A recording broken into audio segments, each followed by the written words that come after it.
ജനവാസ മേഖലയിൽ പാമ്പുകളുടെ സാന്നിധ്യം രൂക്ഷമാകുന്നു. കഴിഞ്ഞ കുറച്ച് ദിവസങ്ങളായി വിവിധയിടങ്ങളിൽ നിന്നും നിരവധി പാമ്പുകളെയാണ് പിടികൂടിയത്. കഴിഞ്ഞ ദിവസം കൂറ്റനാട് പെരിങ്ങോട് നിന്ന് ഉഗ്രവിഷമുള്ള മൂർഖൻ പാമ്പിനെയും ഇതിനു പുറമെ ആനക്കര മേലഴിയും പ്രദേശത്തു നിന്നും 7 അടിയോളം വലിപ്പമുള്ള ഭീമൻ മലമ്പാമ്പിനെയും പിടികൂടി. വിവരം അറിയിച്ചതിനെ തുടർന്ന് പാമ്പിനെ കണ്ട സ്ഥലങ്ങളിൽ പട്ടാമ്പി സെഷൻ വനം വകുപ്പ് സുധീഷ് കുട്ടനാട് എത്തി പാമ്പിനെ പിടികൂടി. തുടർന്ന് വനം വകുപ്പ് ഉദ്യോഗസ്ഥരുടെ സാന്നിധ്യത്തിൽ വനമേഖലയിൽ തുറന്നുവിട്ടു.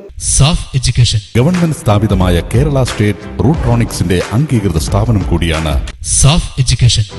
അവർ courses PGDCA, DCA, data entry, Indian and foreign accounting, Tally and GST, AutoCAD, graphic designing എന്നീ കോഴ്സുകൾക്ക് അംഗീകൃത സർട്ടിഫിക്കറ്റോടെ സാഫ് എഡ്യൂക്കേഷനിൽ പഠിക്കാം.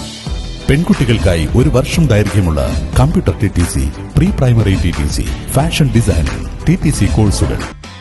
SAFF education Valanchery.